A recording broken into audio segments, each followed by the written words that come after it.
నమస్తే, నా పేరు తేజస్విని. బీసీఎన్ న్యూస్ కి స్వాగతం. ముందుగా ముఖ్యాంశాలు. భీమవరం ఆర్యవైశ్య వర్తక సంఘం ఆధ్వర్యంలో కేంద్ర మంత్రి Srinivas Varma, PSC chairman Anjubabu, APISC chairman రామరాజులకు ఘన సత్కారం. పశ్చిమ గోదావరి జిల్లా హెడ్ క్వార్టర్ అయిన భీమవరం నుండి కలెక్టరేట్ ను వేరే నియోజకవర్గానికి తరలించడానికి ప్రయత్నిస్తే ప్రజల తరపున ప్రజలతో కలిసి పోరాటం చేయడానికి సిద్ధం. శాసన మండలి చైర్మన్ మోషన్ రాజు. గొల్లవానితిప్పలో బాబు జగజ్జీవన్ రామ్ విగ్రహాన్ని ఆవిష్కరించిన PSC chairman MLA Anjubabu. Bhimavaram 38వ వార్డులో రాజ్యాంగ నిర్మాత డాక్టర్ బిఆర్ అంబేద్కర్ విగ్రహాన్ని ఆవిష్కరించిన మాజీ ప్రభుత్వ విప్ గ్రంథి శ్రీనివాస్. భీమవరం ఆర్యవైశ్య వర్తక సంఘ ఆధ్వర్యంలో కేంద్ర ఉక్కు భారీ పరిశ్రమల శాఖ సహాయ మంత్రి భూపతిరాజు శ్రీనివాస్ వర్మ, రాష్ట public accounts committee chairman Bhimavaram MLA Pulaparthi Ramanjaneyulu, APISC chairman Mantena రామరాజులను ఆదివారం రాత్రి ఘనంగా సత్కరించారు. కేంద్ర మంత్రి శ్రీనివాస్ వర్మ, ఎమ్మెల్యే అంజుబాబులు మాట్లాడుతూ భీమవరంలో అన్ని సంఘాలు ఎంతో ఐక్యతతో ఉంటాయని, ఆర్యవైశ్య వర్తక సంఘం సమాజ సేవలో చురుకైన పాత్ర వహిస్తుందని అన్నారు. సంఘం అధ్యక్ష కార్యదర్శులు వబిలిశెట్టి వెంకటేశ్వరరావు, తటవర్తి నాగబదిరి లక్ష్మీనారాయణ మాట్లాడుతూ ఇటీవల జరిగిన సార్వత్రిక ఎన్నికల్లో కూటమి ప్రభుత్వం అఖండ విజయాన్ని సాధించిందని, ఈ జిల్లాలో గెలుపొందిన ఎమ్మెల్యేలు, ఎంపీలు ఉన్నత పదవులను అధిరోహించడం మన జిల్లాకే గర్వకారణమని, ఎంపీ శ్రీనివాస్ వర్మ కేంద్ర సహాయ మంత్రిగా, ఎమ్మెల్యేలు అంజుబాబు పీఎస్సీ చైర్మన్ గా, రఘురామకృష్ణరాజు డిప్యూటీ స్పీకర్ గా, మాజీ MLA Ramaraju APISC corporation chairman గా ఇలా పదవులను అధిరోహించడం ఆనందంగా ఉందని అన్నారు. అనంతరం వారిని ఘనంగా సత్కరించారు. ఈ కార్యక్రమంలో వబిలిశెట్టి కనకరాజు, వబిలిశెట్టి శ్రీ వెంకటేశ్వర్లు, తటవర్తి పద్మాలు, మానేపల్లి సూర్యనారాయణ గుప్తా, ఏవీఆర్ సభాపతి కురిశెట్టి సత్యనారాయణమూర్తి, టంగుటూరి ఆది వెంకట నారాయణ, బొండా కోటేశ్వరరావు, పరుచూరి నాగేశ్వరరావు, కంచర్ల వెంకటరమణారావు, వబిలిశెట్టి శ్రీ కృష్ణమోహన్, బొండా సత్యకిషోర్, గుండు కృష్ణావతారం, తాళ్లూరి రమణయ్య, బొండా హనుమంతరావు, తటవర్తి కృష్ణప్రసాద్ తదితరులు పాల్గొన్నారు.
బాగా ఎక్కువగా ఎక్కడ ఉన్నారో ఆ ప్రాంతం సస్యశ్యామలంగా ఉంటుందనేటువంటి విషయం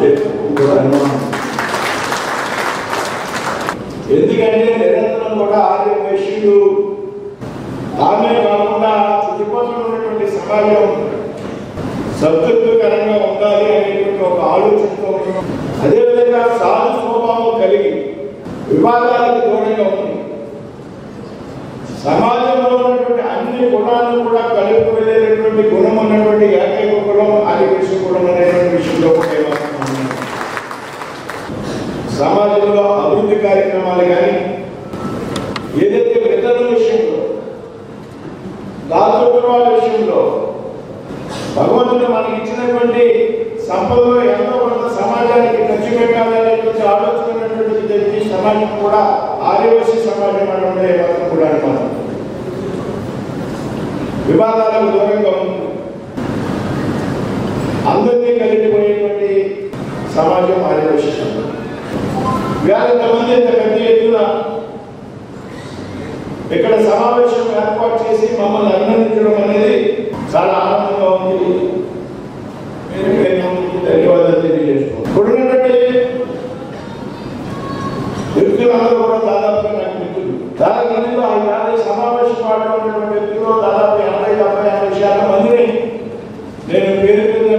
అన్న పేరుతో కూడా పిలవలేనటువంటి పరిచయాలు ఉన్నటువంటి వ్యక్తులు ఉన్నారు. ఎందుకు ఈ రకమైనటువంటి పరిచయాలు ఉన్నాయంటే నేను సామాన్యుని కాదు. మీ అందరూ స్నేహాలు తిరిగాను, మీ అందరూ కలిసి తిరిగాను కాబట్టి, నేను ఎక్కడి నుంచో ఊడిపడినటువంటి వ్యక్తులు కాదు కాబట్టి మీ అందరితో స్నేహంగా మాట్లాడేటువంటి పరిచయాలు ఉన్నటువంటి ఇది నాకు అదృష్టంగా భావిస్తాను. ఇందాక శాసనసభ్యులు రంజిబాబు గారు చెప్పారు, 190% మంది ఆదివాసులు నాకు ఓటు వేశారు కాబట్టి అంత వచ్చిందనేటువంటి విషయం వాస్తవం. ఆయనకే కదా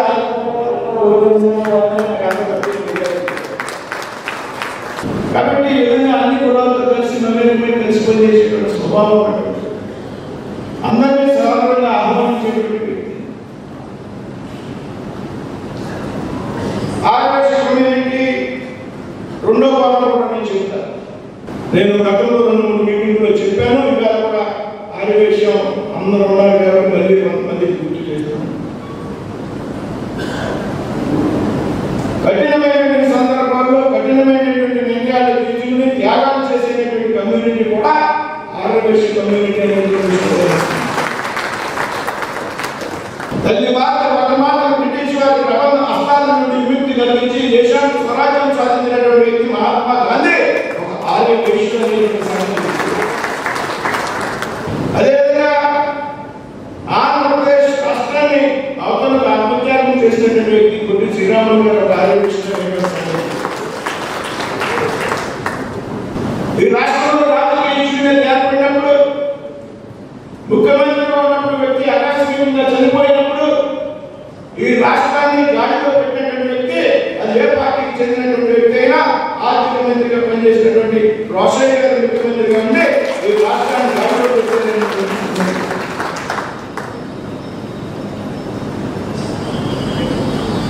అదేవిధంగా దశాబ్దాలు తరబడి భారతీయులందరి కోరిక ఆర్టికల్ 370 రద్దు చేయాలి, కాశ్మీర్ భారతదేశంలో అంతర్భాగం చేయాలి అనేటువంటి ఉపన్యాసాలే కానీ ఎవరు మంత్రి అయినా ఎవరు ప్రధానమంత్రి అయినా కూడా ధైర్యం చేయడానికి చేతులు చేసినటువంటి ఆర్టికల్ 370 రద్దు చేసినటువంటి అమిత్ షా ఒక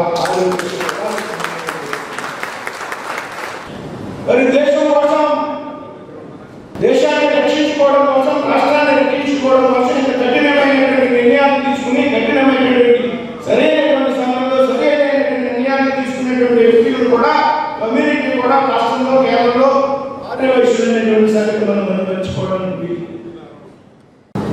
నేను విజయం సాధించానంటే దానికి కారణం మీరు. దేశంలో ఉన్న 95% వయస్సులందరూ కూడా నాకు ఓటేశారు. ఓటు వేయడమే కాదు, నేను గెలవడానికి నిరంతరం కృషి చేశారు. మీ అందరికీ కూడా శిరస్సు వంచి నమస్కరిస్తున్నాను. మన భీమవరం పట్టణంలో వ్యాపారం చేసే వాళ్ళకి సమస్యలు ఉంటాయి. వ్యాపారం చేయకుండా ఉద్యోగం చేసిన వాళ్ళకి, వ్యవసాయం చేసిన వాళ్ళకి సమస్యలు ఉండవు. మరి ఈ సమస్యలు నా పరిధిలో నేను చేయగలిగిన ఈ సమస్యలన్నీ కూడా పరిష్కరించడానికి ఆలోచన చేస్తున్నాను. వాళ్ళ వ్యాపారాల స్థితిగతులు మారిపోయి ఇవాళ ఏ వ్యాపారం ఎవరు చేయాలనేది సిస్టమ్ లేదు. ఏ వ్యాపారమైనా ఎవరైనా చేయొచ్చు. కార్పొరేట్ సిస్టమ్ వచ్చింది. మన ఒక మంగళ షాప్ ఓపెన్ చేయడానికి వెళ్ళాను. వెళితే లోపలికి వెళ్తుంటే అది నేను ఇంద్రభవనంలోకి వెళ్తున్నానా లేకపోతే మంగళ షాపులోకి వెళ్తున్నా నాకు అర్థం కాలేదు. ఆ లైటింగ్, ఆ సిస్టమ్ అంతా చూస్తే ఇది మంగళ షాప్ అనిపించడం నాకు 5 స్టార్ హోటల్ లాగా ఉంది. అటువంటి కార్పొరేట్ సిస్టమ్ వచ్చేసింది. ఈ సిస్టానికి అనుగుణంగా మనం కూడా మారాలి. మా తాతగారు వ్యాపారం చేశారు, మా తండ్రి గారు వ్యాపారం చేశారు. నేను ఇది వ్యాపారం చేస్తానంటే వీలు పడదు. కాలాన్ని బట్టి మనం మారాలి, కాలానుగుణంగా కూడా మనం మార్పు తీసుకోవాలి, చేసుకుని మనం ముందుకు సాగాలి. ఈ 5 సంవత్సరాలు నేను మీ అందరికి ఇచ్చే మాట ఒక్కటే, ఎవరికి ఏ అవసరం వచ్చినా, ఏ ఇబ్బంది వచ్చినా, ఏ సమస్య వచ్చినా నిర్భయంగా నా దగ్గర రావచ్చు. మీ సమస్యలు పరిష్కరించే బాధ్యత దాంట్లో మీరు ఏమాత్రం సందేహించవచ్చల్లా. ముఖ్యంగా ఆదివాసులు అంటే ఈరోజు ఒక గ్రామానికి అభివృద్ధికి వెన్నుముకగా ఉండేటువంటి వ్యక్తులు. ఎందుకంటే ఒక గ్రామం కానీ, ఒక పట్టణం కానీ, ఏ ఒక్క ప్రదేశం అయినా సరే అభివృద్ధి చెందాలంటే వైశ్యుల యొక్క పాత్ర ప్రధానమని చెప్పి మీ అందరి ద్వారా తెలియజేస్తున్నాను. ఎందుకంటే ఒక మనిషి ఒక వ్యవసాయ రంగానికి కానీ వారి ఇంట్లో ఉదయం నుంచి సాయంత్రం వరకు అవసరమైనటువంటి నిత్యావసర వస్తువులు కానీ, వ్యవసాయ రంగానికి సంబంధించి అనుబంధ ఏవైతే ఎరువులు అవ్వచ్చు, లేకపోతే ఆటోమొబైల్ కావచ్చు, ఒకే వ్యక్తి అంటే ఒక గ్రామంలో 3000 మంది ఉన్న ఒక వైశ్యుడు ఒకరిద్దరు ఉంటే ఆ గ్రామానికి అభివృద్ధికి ప్రదాతగా ఉంటారు. ఎందుకంటే వ్యాపారం వాళ్ళు చేసుకుంటారని మనం అనుకున్నాం కాదు, మనకు అవసరమైన వస్తువు ప్రతిదీ కూడా అక్కడ పెట్టి చేయడం అనేది చాలా సులభంగా. అదేవిధంగా ఏ ప్రాంతం అయితే వైశ్యులు ఉందో ఆ ప్రాంతం అభివృద్ధి ఉంది. ఈ సంస్థ ఏర్పాటు చేయడానికి ఆయన ముఖ్య డాక్టర్లు మనకి ఈ స్థలం ఏర్పాటు చేసి 1942లో మనకి ఈ సంస్థను ఏర్పాటు చేశారు. ఆయన ఏర్పాటు చేయడం వల్ల మనందరం కూడా ఈ బిల్డింగ్ ఏర్పాటు చేసుకుని చూపిస్తున్నాం. ఆయన్ని ఇలాంటి సమావేశాల్లో ముఖ్యంగా ఆయన ప్రస్తావించుకున్న మనందరికీ ఉన్నది కాబట్టి ఆయన సభాముఖంగా ధన్యవాదాలు తెలియజేస్తున్నాం. ఆయన రుణాలైనా ఆయన మనందరికీ కూడా ఈ ఒక సంఘంగా చేసిన వ్యక్తి కాబట్టి ఆయన ఆనందం సభముఖంగా తెలుసుకోవాలి. అందువల్ల కొంతమంది తెలుసు, కొంతమంది తెలియదు కాబట్టి సభముఖంగా తెలియజేస్తాం. గొలవానితిప్ప గ్రామంలో మంద సుధాకర్ అడ్వకేట్ జనసేన పార్టీ సంయుక్త కార్యదర్శి ఆధ్వర్యంలో బాబు జగజ్జీవన్ రామ్ విగ్రహావిష్కరణ జరిగింది. ఈ కార్యక్రమంలో భీమవరం ఎమ్మెల్యే పులపర్తి రామాంజనేయులు ముఖ్య అతిథిగా పాల్గొని విగ్రహాన్ని ఆవిష్కరించారు. ఈ సందర్భంగా ఎమ్మెల్యే అంజుబాబు మాట్లాడుతూ దేశ ఔన్నత్యాన్ని నిలబెట్టిన బాబు జగజ్జీవన్ రామ్ విగ్రహాన్ని ఆవిష్కరించడం అభినందనీయమని అన్నారు. ఇలాంటి మహోన్నత వ్యక్తికి భారతరత్న ప్రకటించాలని ఇదే విషయంలో అసెంబ్లీలో చర్చించినట్టు తెలిపారు. ఈ దేశం కోసం కృషి చేసిన వారిని స్మరించుకోవడం ఎంతో ముఖ్యమని, సుధాకర్ ఆధ్వర్యంలో ఏర్పాటు చేసి తన చేతుల మీదుగా ప్రారంభించుకోవడం ఆనందంగా ఉందని అన్నారు. అలాగే విగ్రహదాతలు జంగాల చినబాపిరాజు, తాతాజీలను ఎమ్మెల్యే అభినందించారు. ఈ కార్యక్రమంలో మెంటే పార్థసారథి, ఎక్స్ఎంపీపీ బర్రె నెహ్రూ, చనమల చంద్రశేఖర్, మండల అధ్యక్షులు మోక శ్రీను, రేవు వెంకన్న, బండి రమేష్ కుమార్, కత్తుల నీలేంద్ర, ఎం ఐజాక్ బాబు తదితరులు పాల్గొన్నారు.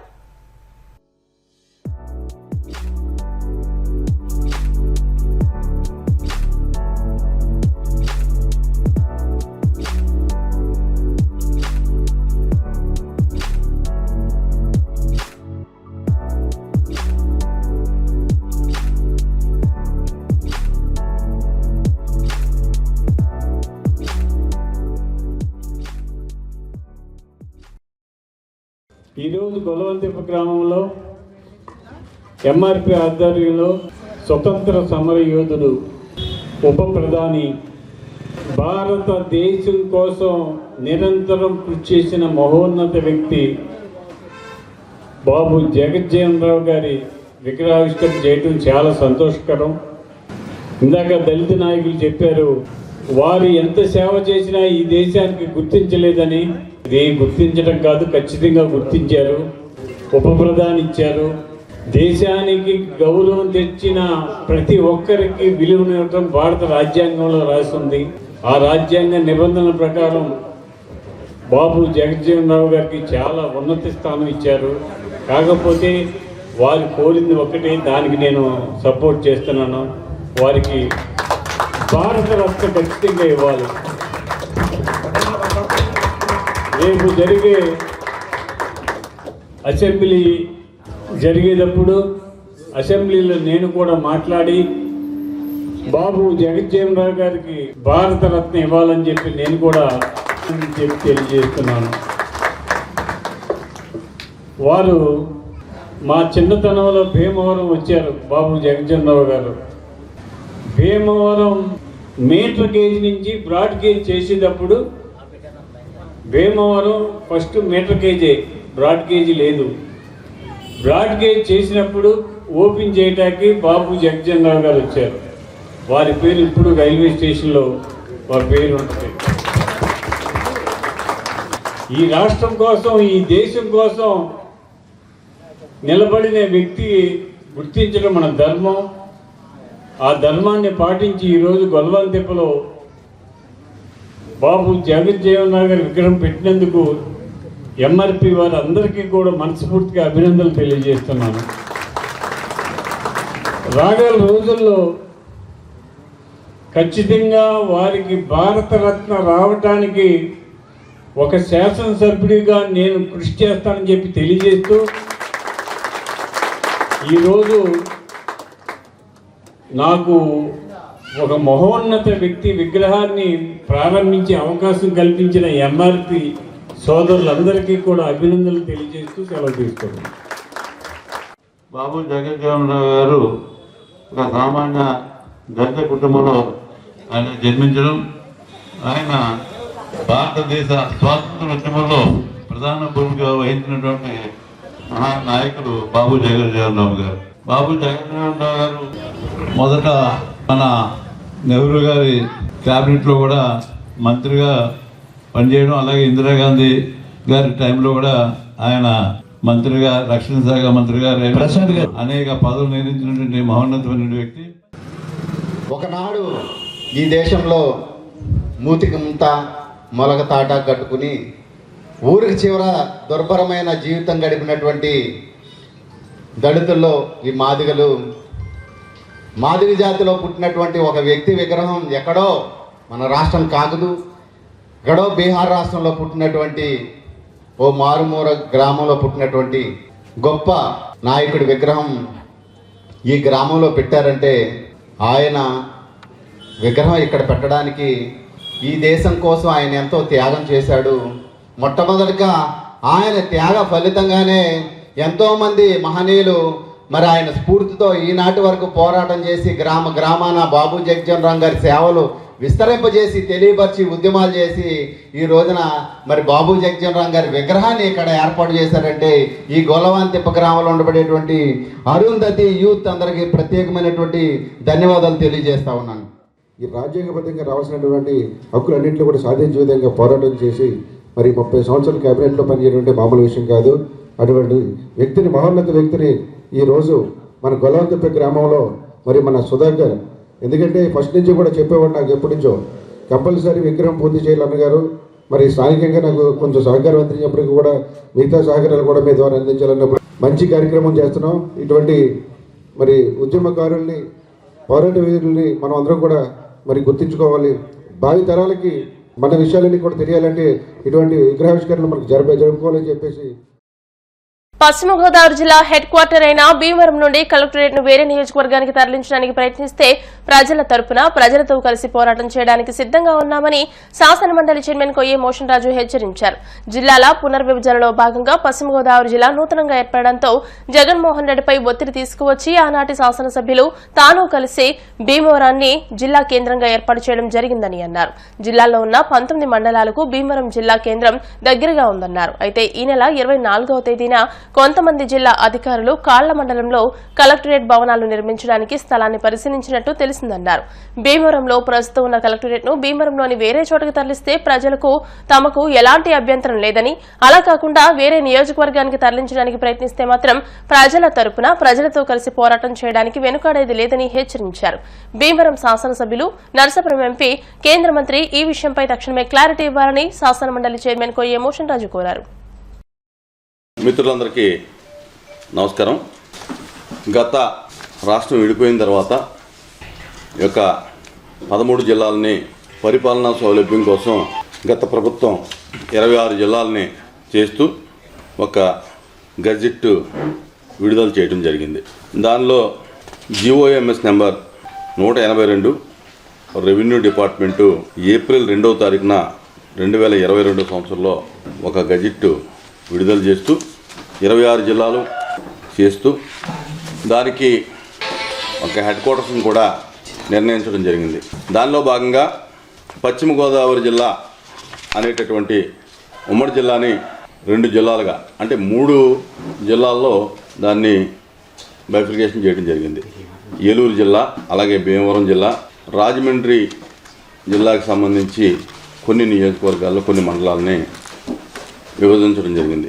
ముఖ్యంగా ఆ రోజున నరసాపురం సబ్ డివిజన్ని హెడ్ క్వార్టర్ చేయాలని చెప్పి ప్రతిపాదన ప్రభుత్వం నుంచి వచ్చినప్పుడు ఆనాటి ప్రభుత్వాన్ని ఆనాటి శాసనసభ్యులు మేము అందరం ఆనాటి ముఖ్యమంత్రి గారితో మాట్లాడి ఈ యొక్క మీరు ఏదైతే నరసాపురం, మొగల్తూరు, పాలకొల్లు, పోడూరు, యలమంచిలి, ఆచంట, పెనుగొండ, పెనుమంట్ర, తణుకు, ఇరగవరం, అత్తిలి, భీమవరం, వీరవాసరం, ఉండి, కాళ్ళ, పాలకోడేరు, ఆకివీడు, తాడేపల్లిగూడెం, పెంటపాడు అంటే 19 మండలాలని 4 sub divisions, Narasapuram sub division, Kovvur sub division, Narasapuram Eluru sub division, ఇలాగా సబ్ డివిజన్ ఉన్నటువంటి 19 గ్రామాలని ఒక జిల్లాగా ఏర్పాటు చేయడం జరిగింది.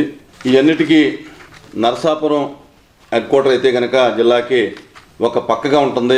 జిల్లా నలుమూలల నుంచి వచ్చేటటువంటి ప్రజలకి అందుబాటులో ఉండదు అనే ఉద్దేశంతో ఆనాటి ముఖ్యమంత్రి జగన్మోహన్ రెడ్డి గారిని బాగా మేము ఒత్తిడి చేయటమే కాకుండా రిక్వెస్ట్ చేయటం, ఒత్తిడి చేయటం, ఒప్పించడం జరిగింది.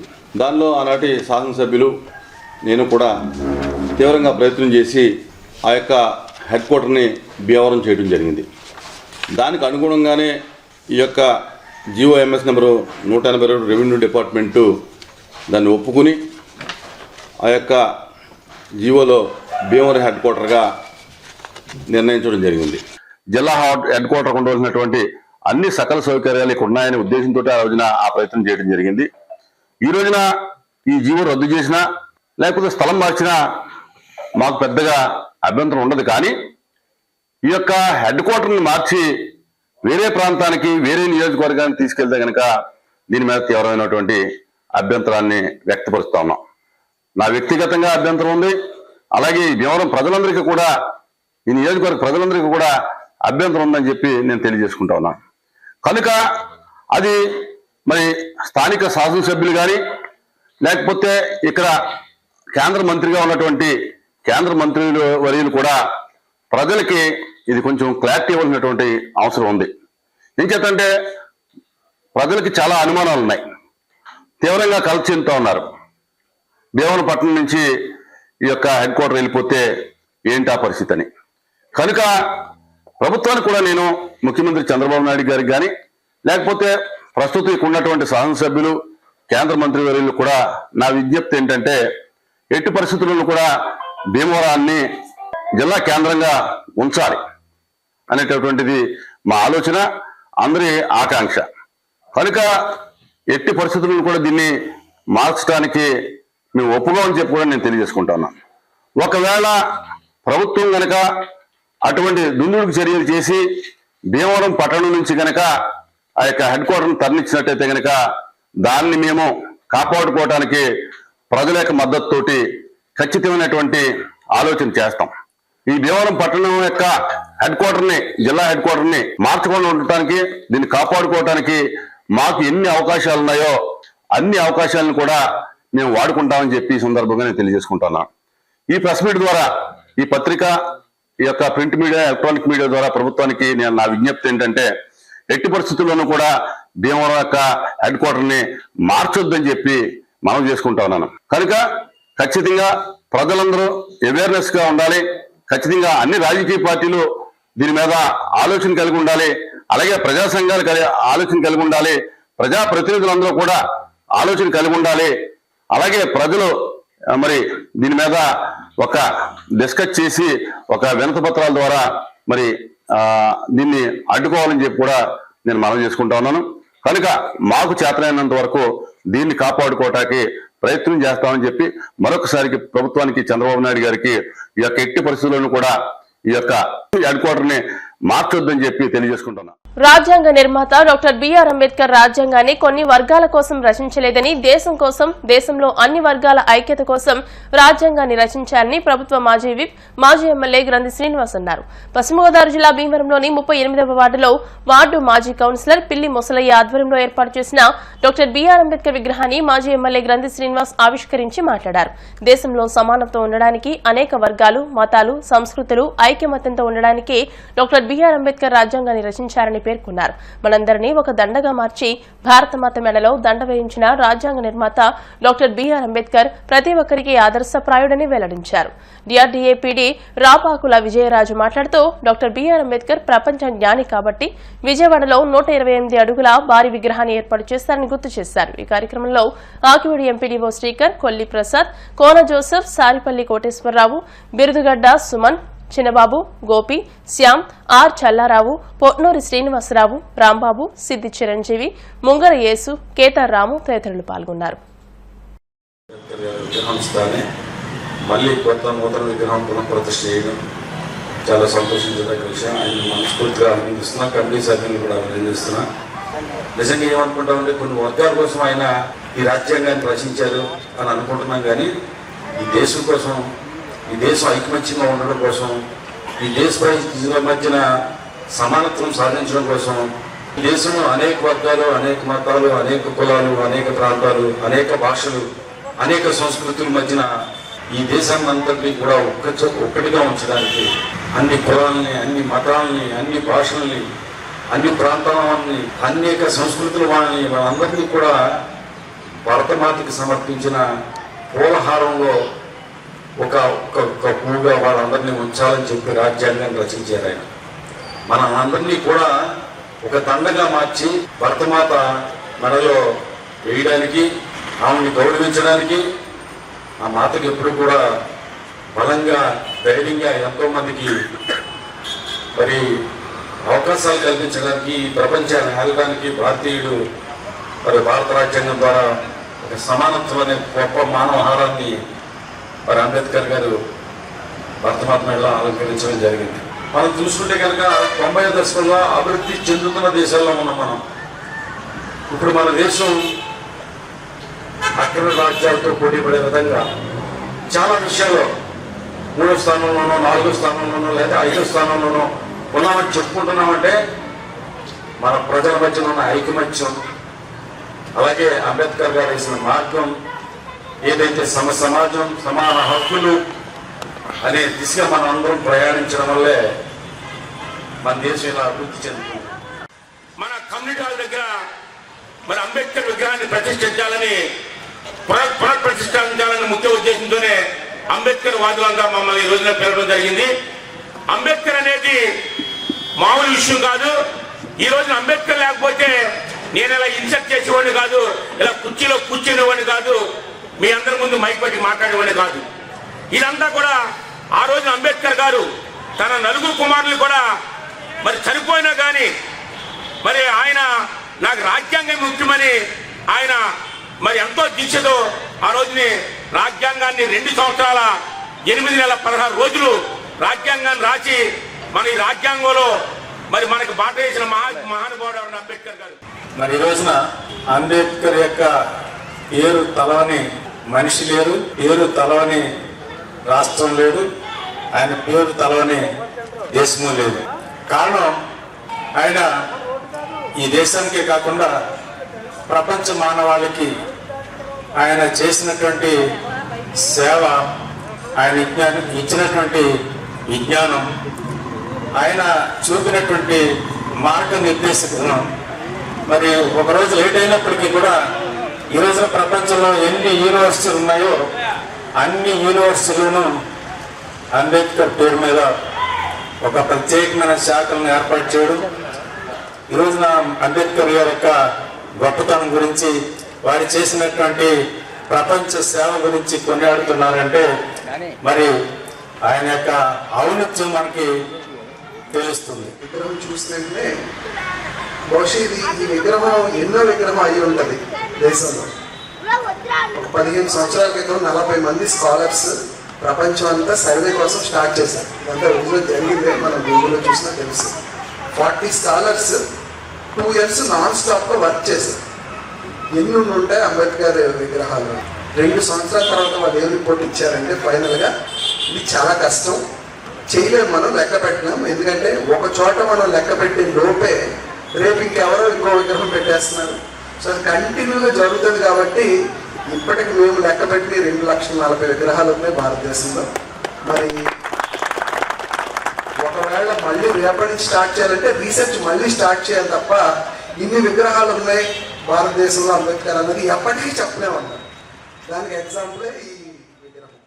జనవరి 6 నుండి 10వ తేదీ వరకు త్యాగరాజ మ్యూజిక్ అకాడమీ ఆధ్వర్యంలో 106వ త్యాగరాజ ఆరాధనోత్సవాలు, త్యాగరాజ స్వామివారి 177వ వర్ధంతి కార్యక్రమాలు నిర్వహిస్తున్నట్టు అకాడమీ అధ్యక్ష కార్యదర్శులు ఉద్దరాజు కాశీ విశ్వనాథరాజు, కార్మూరి ఆదిత్యలు తెలియజేశారు. సోమవారం భీమవరం త్యాగరాజ భవనంలో జరిగిన సమావేశంలో బ్రోచర్ను విడుదల చేసి మాట్లాడారు. జనవరి 6 నుంచి 9వ తేదీ వరకు సాయంత్రం 6:30 నుండి ఆర్యవేశ వర్తక సంఘ భవనం, 10వ తేదీన ఏఎస్ఆర్లోని అల్లూరి సీతారామరాజు సాంస్కృతిక కేంద్రంలో 106వ త్యాగరాజ ఆరాధనోత్సవాలు నిర్వహిస్తున్నామని తెలియజేశారు. కమిటీ సభ్యులు చెరుకువాడ వెంకటరామయ్య, రంగసాయులు మాట్లాడుతూ ప్రముఖులైన విద్వాంసులు, నృత్య కళా బృందాలు తమ కళారూపాలతో ప్రదర్శిస్తారని తెలియజేశారు. 6వ తేదీన ఉదయం 8:30 స్వామివారి ఊరేగింపు, సాయంత్రం 6:30 ఆరాధనోత్సవాలు ప్రారంభమవుతాయని తెలియజేశారు. అందరూ పాల్గొని ఈ 106వ త్యాగరాజ ఆరాధనోత్సవాలను జయప్రదం చేయాలని కోరారు. కార్మూరి బాబు తదితరులు ఈ కార్యక్రమంలో పాల్గొన్నారు. భీమవరం పట్టణ ప్రజలకు అందరికీ నమస్కారం అండి. గత 106 సంవత్సరాలుగా ఎంతో దిగ్విజయంగా జరుగుతున్న త్యాగరాజోత్సవాలు 106వ ఆరాధనోత్సవాలు జనవరి 6 నుంచి జనవరి 10 వరకు జరుగుతున్నాయండి. జనవరి 6 నుంచి 19వ తారీఖు వరకు త్యాగరాజ భవనం, తర్వాత 10వ తారీఖు అల్లూరి సీతారామరాజు భవనంలో జరుగుతున్నాయి. అందరూ ఖచ్చితంగా విచ్చేసి ప్రోగ్రాంలన్నీ దిగ్విజయంగా జరిగేలా పాల్గొనవలసిందిగా కోరుతున్నాను. 10వ తారీఖు కార్యక్రమం త్యాగరాజ భవనంలో సాయంత్రం 6:30 గంటలకి హైదరాబాద్ వచ్చే సురేంద్రనాథ్ బృందం గొప్ప డ్యాన్సు, కూచిపూడి, భరతనాట్యం, మోహినియాట్టం, కళాకారుల నృత్యాలతోటి 30 మంది కళాకారులు వస్తున్నారు. చాలా అపూర్వమైనటువంటి డ్యాన్సులు ఇవన్నీ చెప్పాలని విషయం కోరుతున్నాను. రెండోది 7వ తారీఖు త్యాగరాజ భవనంలోనే సాయంత్రం 6:30 గంటలకి ముందుగానేమో మా స్థానిక విద్వాంసులు కొండూరి శ్రీలక్ష్మి, శ్రీవల్లి, కురిశెట్టి శరణ్ చేయ గాత్రం చిన్న కార్యక్రమం అది. తర్వాత పెద్ద కార్యక్రమం ఏంటంటే సాయంత్రం 6:30 నుంచి ప్రముఖ సంగీత విద్వాంసులు చెన్నై నుంచి వస్తున్నారు. ఆయన పేరు డివిఎస్ఎల్, గొప్ప గాత్ర కచేరీ తప్పకుండా అమలు పడుతున్నాం. అలాగే 8వ తారీఖుని ప్రముఖ మా మాండలిక విద్వాంసులు చాలా గొప్ప పేరు చెప్పుకుంటాడు. ఆయన గడ్డా నుంచి వస్తున్నాడు. ఆయన పేరు యు రాజేష్, చెన్నై వారు వస్తున్నారు. మాండలిన్ ఇదివరకు ఎంఎస్ శ్రీనివాస్ అన్నాం, ఆయన తమ్ముడే ఈయన. ఇంకా బాగా జరుగుతానికి మనం చూస్తున్నాను, సంబంధించుకుంటున్నాను. అలాగే 9వ తారీఖుని గాత్రం శ్రీమతి శ్రీరంజని కొడంపల్లి కొచ్చిన్ నుంచి వస్తున్నారు. మరి స్థానికంగా ఆల్ ఇండియా రేడియో వాళ్ళు వైరం మొదలంగా అన్ని వాళ్ళు వస్తున్నారు, అనేక ప్రాంతానికి వస్తున్నారు. మీరు తర్వాత 10వ తారీఖుని అల్లూరి సీతారామరావు సాంస్కృతిక కేంద్రంలో సాయంత్రం 6:30 గంటలకే అజయ్ కుమార్ బృందం గొప్ప డ్యాన్స్ పాల్గొన్నాం. వీటన్నింటికి మీరు ఇచ్చేసి ఈ కార్యక్రమంలో పాల్గొని త్యాగరాజ భక్త సభ భీమవరం వారి యొక్క ఆధ్వర్యం ఈ సంవత్సరం జనవరి 6వ తారీఖు నుంచి 10వ తారీఖు వరకు త్యాగరాజ స్వామి వారి యొక్క ఆరాధనోత్సవాలు భీమవరంలో జరుగుతాయి. 6, 7, 8, 9 4 రోజులు ఆర్యవేశ్వర భవనం త్యాగరాజ భవనంలో జరుగుతుంది. 10వ తారీఖుని ఏఎస్ఆర్ నగర్లో ఉన్నటువంటి అల్లూరి సీతారామరాజు సాంస్కృతిక కేంద్రంలో ఈ కార్యక్రమాలు జరుగుతాయి. త్యాగరాజ స్వామివారి యొక్క 107వ వర్ధంతి కూడా ఈ సంవత్సరం జరుగుతోంది. అది గత 105 సంవత్సరాలుగా అత్యంత దిగ్విజయంగా ఈ ఆరాధనోత్సవాలు నిర్వహిస్తూ ఈ సంవత్సరం 106వ సంవత్సరంలో ప్రవేశించడం జరిగింది. ఈ కార్యక్రమాలని చాలా శ్రమతో కూడుకున్నటువంటి విషయం ఇది. ఎంతో శ్రమపడి మంచి ప్రోగ్రాంలన్నింటినీ కూడా పెద్దలు నిర్ణయం చేసి కార్యక్రమాలు నిర్వహిస్తున్నారు. త్యాగరాజ స్వామి ఆరాధనోత్సవాలు ఈ సంవత్సరం అత్యంత విజయవంతంగా చేయాలని చెప్పి సంగీత ప్రియులందరినీ కూడా ఈ సందర్భంగా త్యాగరాజ భక్త వారు కోరి ప్రార్థిస్తున్నారు. జై శ్రీరామ్. ఉత్సవాలు భీమవరం త్యాగరాజ భవనంలో, అదేవిధంగా 106 సంవత్సరాల సుదీర్ఘ చరిత్రలో భీమవరం త్యాగరాజ భక్త సభ 22వ తిరువేరుగా భాసిల్లుతోంది. మరి ఎంతోమంది వదాన్యుల సహకారంతో ఈ కార్యక్రమం నిర్వహిస్తున్నాం. మరి అత్యంత ప్రధానమైన కార్యక్రమాలు ప్రపంచంలోనే పేరు పొందిన విద్వాంసులంతా వస్తున్నారు. ఆర్థిక పరిపుష్టికి అందరూ సహకరించాలి. మరి ఈ కార్యక్రమాలు 6వ తేదీ నుంచి 10వ తేదీకి 2 ప్రాంతాల్లో ఏర్పాటు చేశాం. అందరూ విచ్చేసి ఈ కార్యక్రమాన్ని సంపూర్ణంగా జయప్రదం చేయమని కోరుకుంటున్నాం. ఇప్పుడు కాసేపు ప్రకటనలు.